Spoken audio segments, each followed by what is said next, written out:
أخواتي الرياضيات، إخواني الرياضيين، السلام عليكم. قناة ميسطر، معكم مولاي. اليوم غادي نتكلموا على المباراة ديال المغرب ضد ليبيريا. هاد المباراة هادي اللي لعبت في أكادير وانتهت ب 3-0 لصالح المنتخب المغربي أمام ليبيريا.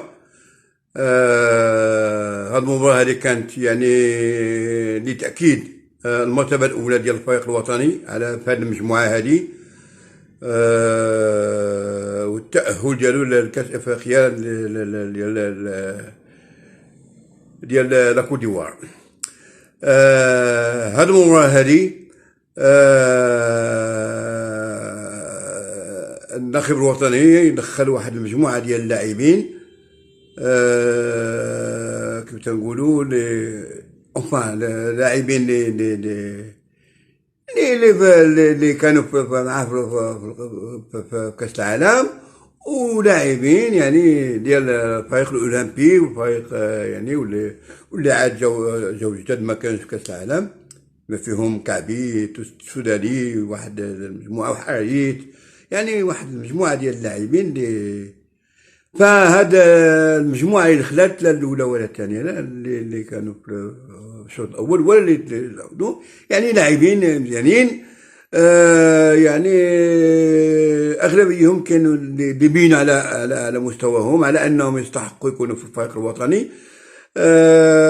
لاعب انا عجبني بزاف اللي هو العزوزي كان في المستوى ديال الحدث، بغض النظر على انها نقولوا ما كانش مرابط، وما نقولوا ما كانش مرابط، وما كانش جياس، وما كانش بوفال، وما كانش، ولكن هاد الولاد هادو كلهم بينوا على انهم من الممكن يكون منهم الكاينه، تكون منهم الكاينه، بمعنى على ان الولاد مزيانين، فريقين، كوريا يجون الكره مزيان.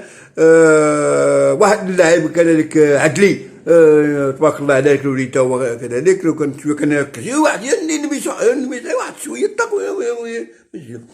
اليوم زلزولي كذلك عجبين دوك لي تير ديالو اللي كان الشبكه كان مزيانين.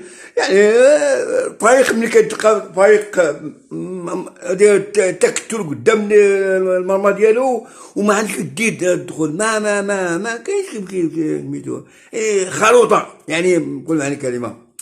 فالحل ديالها هي القذف من بعيد، وكان القذف في المستوى، يعني كانوا يتشدوا الهدف الاول، الحاجه ديالهم كان زوين، كان مزيان. يعني بحال اللي قلنا المباراه انتهت يعني لصالح المغرب 3-0، ولاعبين بينوا على انهم في المستوى ديال الحدث، واللاعبين الكبار اللي مقصحين وهذه نتمنى لهم الشفاء ان شاء الله، باش يرجعوا لنا في القادم ان شاء الله. وهذا الشيء اللي بدي هذا معكم، والسلام عليكم ورحمه الله تعالى وبركاته.